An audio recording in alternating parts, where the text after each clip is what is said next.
To start. That's a big one, so we'll put that one on the floor. And also Kevin Kinderhook, postmaster, got me the money orders for the donations for Red Cross for being so good to us when we had no power, because, meaning that we had no water pump to pump the water, meaning that we had no lights, meaning that we had no heat. It was 30 degrees outdoors and it was 40 degrees inside. And when did that happen? At 3 a.m. un punto, I was up doing some chat with Glendora work. 3 a.m. in punto, folks. Thursday, December 11th through Wednesday at 3:41 p.m. December 17th.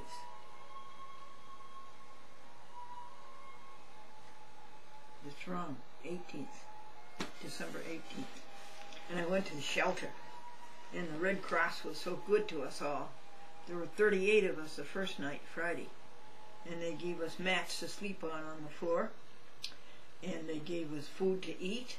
And they gave us heat and plenty of water. So I wanted to send a donation to the Red Cross Albany. They sent down so many people. And to the Red Cross Manhattan, they sent up so many people. They sent up 11 people.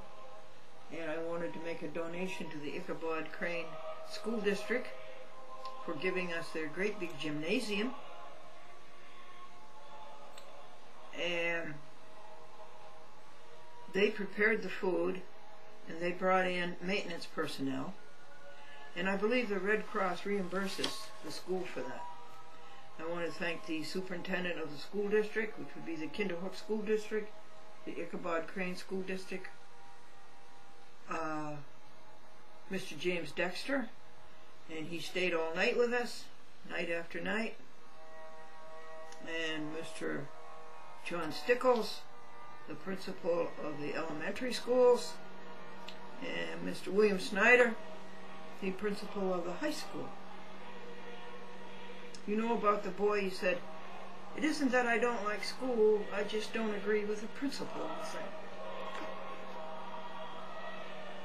And for all of those good meals, and for Todd D. Griglio, and for the state troopers who were there 4 hours, 2 of them at a time, alternating with 4 hours 2 deputy sheriffs. And I enjoyed talking to those people. They were pretty familiar with the chat with Glendora. And but most of all, I enjoyed asking each, how did you choose law enforcement as a career? And guess what the majority was? My family. My father was a trooper. My father was a deputy sheriff. And Trooper Robert Warner said that I excoriated a buddy of his on the television, and I did. That was Mr. Trooper Peter Andrew. The entire affair was a violation of the Constitution, both federal and New York State. It was a violation of civil rights. It was a glaring instance of troopers being coerced to have quotas to keep the intake of money up for the state of New York. I know that as a fact. I have personal knowledge of that. And it was a violation of the grand constitutional right of a speedy trial in criminal cases. And the cop-out, literally translated, and the cop-out that this doesn't apply to vehicle and traffic. You show me that. You show me where the legislature produced such a law. Because the incident occurred on the Taconic on the first day of Lent. I believe it was March 1st in the year 2006. Was it 2007? Anyway, the trial wasn't until June, and speedy trial is 70 days. Well, that's, 3 times 70. So the whole case should have been dismissed. And I called the trooper Peter Andrews to the stand, witness stand, and I asked him why didn't he answer my interrogatories, for which he had no answer. And so I went through the interrogatories there at the trial. The whole thing of a New York State trooper doing his own prosecution is open to question also. Although I say Peter did a good job, he really didn't have the law, and he really didn't have the facts.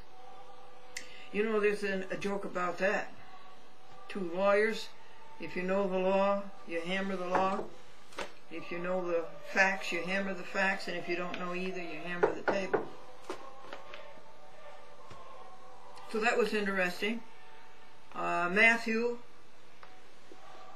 came up from Manhattan, and I could see in him the coming development of a very fine human being. He was only about in his 20s somewhere, and he helped me read the manual for my new Sony camcorder DVD disc, and he got it started for me, and we took our first pictures, and you're going to see that. But let me show it to you. His big brother is taking his picture right now. That's a Sony Mini DV that's taking the picture now. And here he is. I think he's a little bigger. But you see, the disc goes in here. No tape. And it has all of the characteristics of a DVD disc, which means it has a mind of its own. It goes back to 0 on its own when you don't want it to. But I shouldn't say that. It's a marvelous concept of God. And let me show you the little tiny disc that goes in here. Oh, and it has a built-in lens cap. Oh, I love that.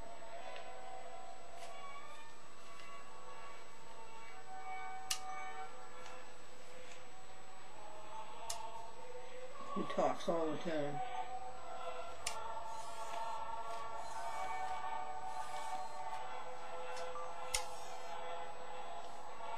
Here is it, where the disc goes in, and you look inside that and you see amazing beyond description electronics. And here is a little disc in here. If you've ever noticed on a DVD player, inside this drawer right here, let me turn it on.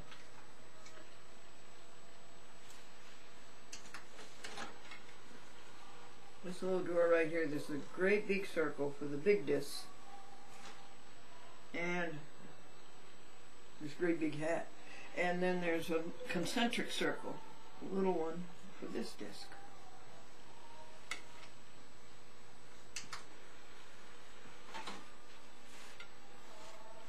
So thank you, Matthew.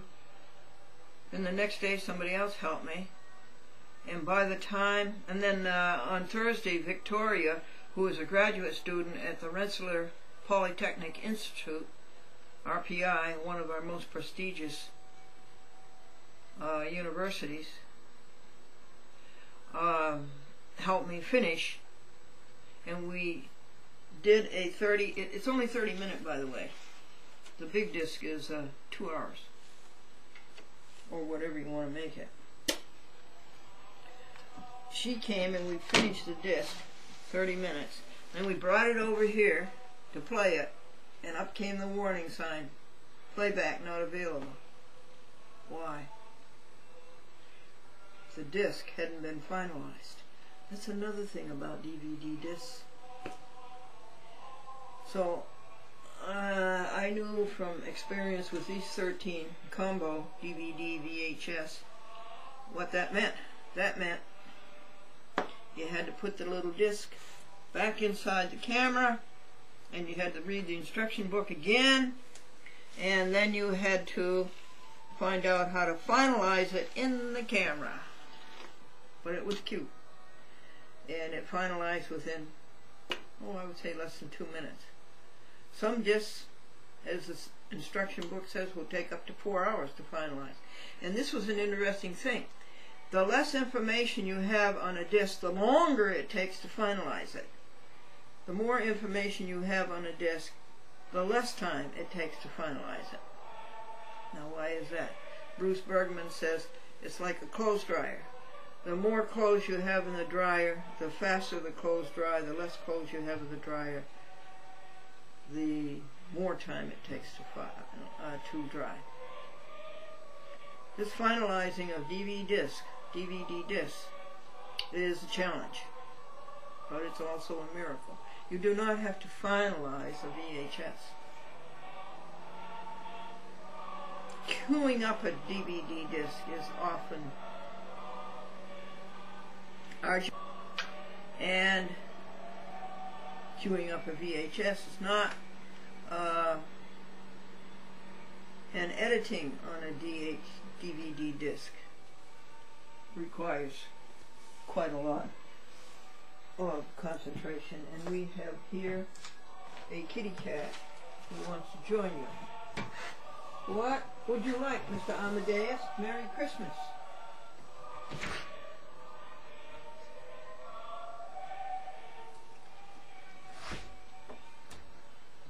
He got into the woods yesterday and he was crying. He was at least 200 feet away into the woods, and he was crying to me.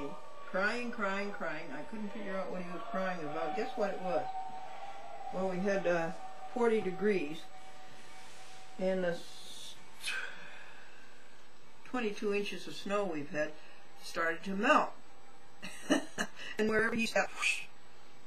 And so he didn't always go and get out of it, but I encouraged him, and he finally got out of it and came to me and wiped his wet body against my clothes. Okay. I never, during the whole time in the shelter, which was about six nights, I never complained.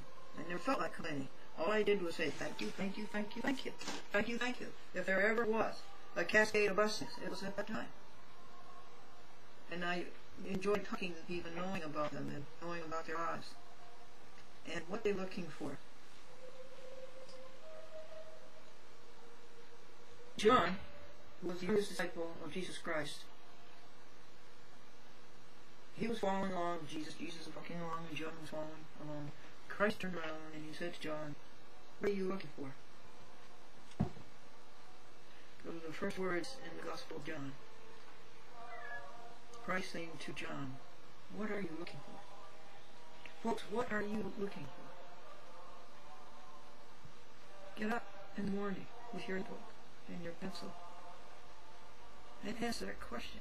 What are you looking for?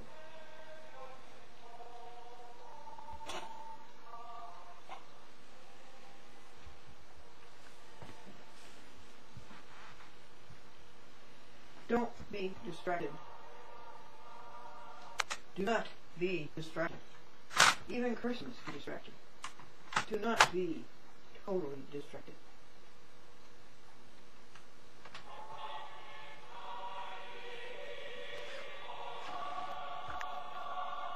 That's why I press so hard for you to know the joy, the satisfaction, the elevation, the ennobling of going alone by yourself at 5 o'clock in the morning.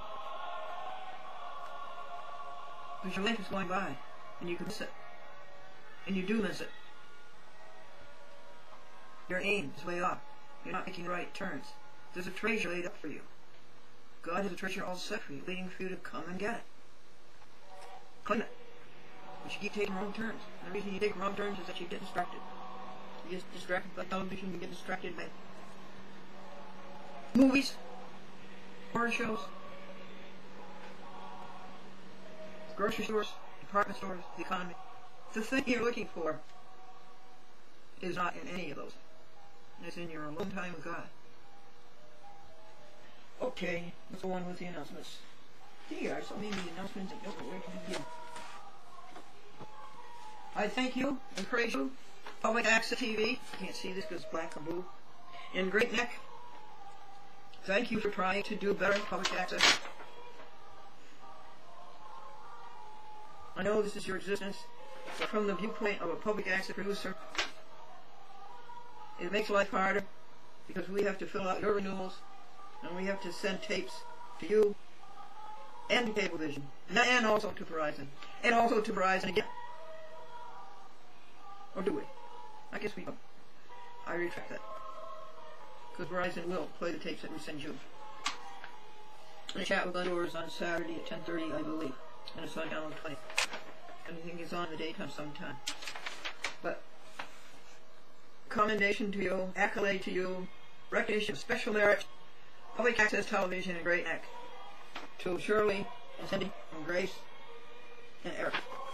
Thank you. But it would be easy if we were all incorporated into Cablevision Nassau County. ARC, A-R-K, Area Resource Knowledge, a human resource center. This woman, I have so much respect for her. Her name is Pearl.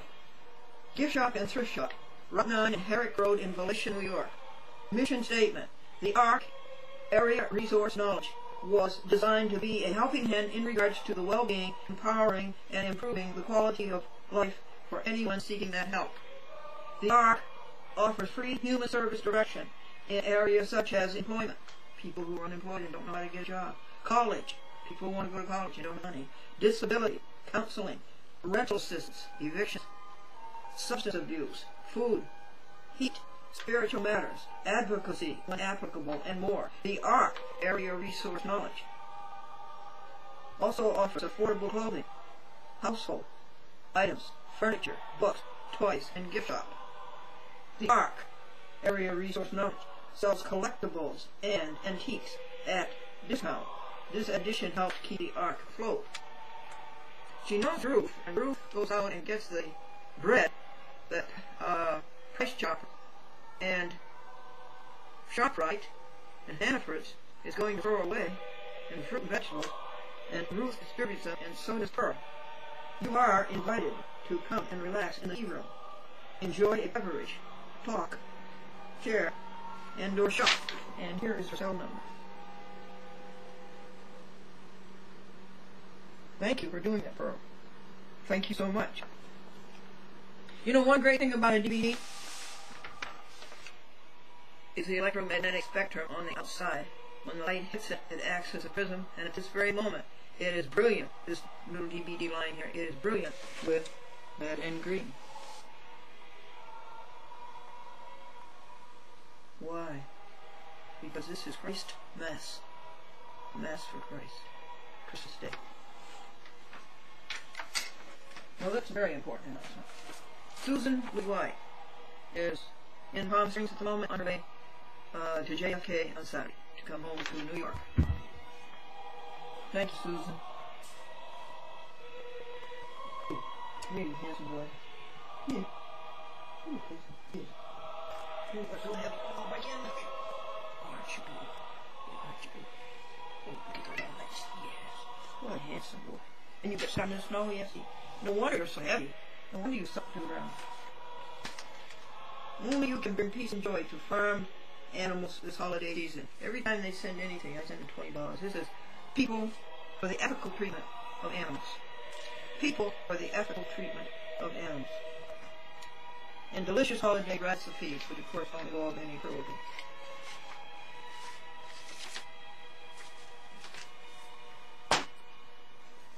James Dixon.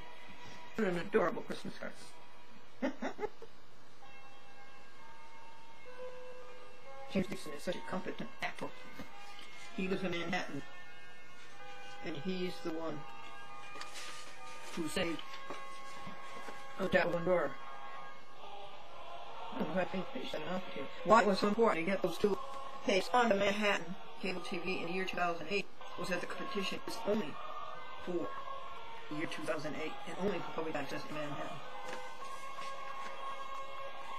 Oh God, our now fate is past, our hope for years to come, our shelter in a stormy blast, and our eternal home. Jimmy Talbot in Beverly Hills, California, Green Rider, who was a fan of the SS Glendora, 1956 to 1962, when General Electric WRDB snacked in Troy, Albany, and a huge signal went all the way down to Winston, Connecticut. They went all the way over to Pittsfield, Massachusetts, and all the way up to General Herkimer. And he went all the way up to Saranac Lake and all those places way up there, past Lake George. And he remembers the chat with Glendora, and so does John Stickles. During the shelter days, when Public Access Corporation, Great Neck, New York, during the shelter days, he was looking at Glendora on the David Letterman show. Glendora was a guest of the David Letterman show. I jumped out of his chair. There was a cut in there in 1972, and I became recognizable. Our parents, Father Time and Mother Nature, was beyond recognition. And he jumped up and he said, "Were you on the RGB?" Way back, and he said, "You were my idol as a kid." Well, he didn't recognize me. And he was so thrilled with that. And he called up the principal of the high school, Bill Snyder, and he said, "Did you know that Glendora was on WRDB?" And Bill said, "Yes, I watch it every afternoon." And then he told everybody. He went around telling everybody about it. Glendora was here, and this is 50 years ago. And one of the cross workers who lives up north of Troy, she texts her husband and says, "Did you watch the SS Glendora back when you were a boy?" And he texted her back, and he says, "Yes, it was my favorite afternoon show." And it was so comical. And then some of the patrons of the shelter came up and sat down next to me because Bogarski was one, and sat down next to me because he watched it when he was a little boy. It's so funny. It's so endearing, too. And what do you think of this? Starting up SS Glendora after school happy joke for the boys and girls today. What do you think of it? An SS Glendora after school happiness show. And have kids on the show and have a ship the way you used to. I would be the skipper and the kids would be the sailor all dressed up. What do you think? The idea won't leave me, and yet the counter idea is unload. We're all too busy. We're all too busy. I don't know how to unload, do you? So that's the dichotomy that's going on now. Have a SS Glendora after school happiness show. That's over. Because when you got to that age, they never forget. I see that every day. Did you have the SS Glendora 50 years ago? Yes. These people are now 61, older. What would we do on the SS Glendora happiness show? The first thing we would do is our joy book. And we would all have joy books. What's a joy book? It's your email to God.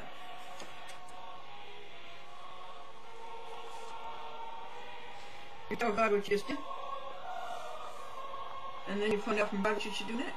And an email from God. And it's 4:00, and we are going to rejoice about something every 15 minutes. I rejoice that you are so grandly created. I rejoice with you that you accompany God. You go with God. You do things in association with God. I rejoice that God accommodates you. God furnishes you with everything needed, wanted, convenient. God obliges you. God favors you. I rejoice that God gives you the accommodation of whatever is wanted, affords you ease, refreshment, convenience, comfort. That was pretty good rejoice. Usually it's only one word. Count 15 bucks every hour.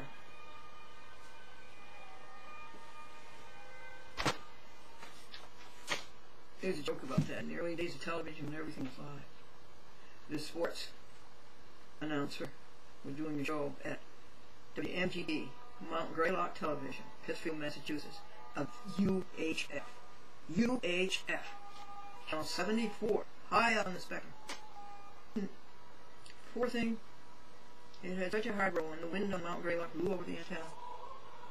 Leon Podolsky, give him credit, he tried so hard to make OT station. And then, of course, in those days, there was really one TV station, the great big General Electric. At that time, it was Channel 4. The FCC made him change to Channel 60 because they had interference. They interfered with the Boston signal. It was such a powerful signal, of course, because General Electric was experimental television, along with Westinghouse and Philco. And this is way back before the war. Before the war that started in 1940. And so, it was rather hopeless that Channel 74 was going to make it. But he tried so hard. And the studio was the OWBERK, Berkshire radio station. The BRK, and they had an auditorium out there on the second floor of the Bank Road. Well, they didn't make it. And that was where my first television show was. The wise will seek him. Did you get a lot of nice Christmas cards? I'd like to know about them if you did. Dear Vesta, have a lovely Christmas filled with the Lord. Love and blessings. Happy 2009, always Don Van Buren. May the wonder of his love fill your heart with joy this Christmas and all through the year. Very pretty and elegant card. Dawn was a teacher in Durhamtown for a number of years, and she counted the number of students she had, and it was something like 4,000. The college president was showing a group of businessmen around the campus, and one of the businessmen said, "How many students do you have?" And the college president said, "About 3/4 of them."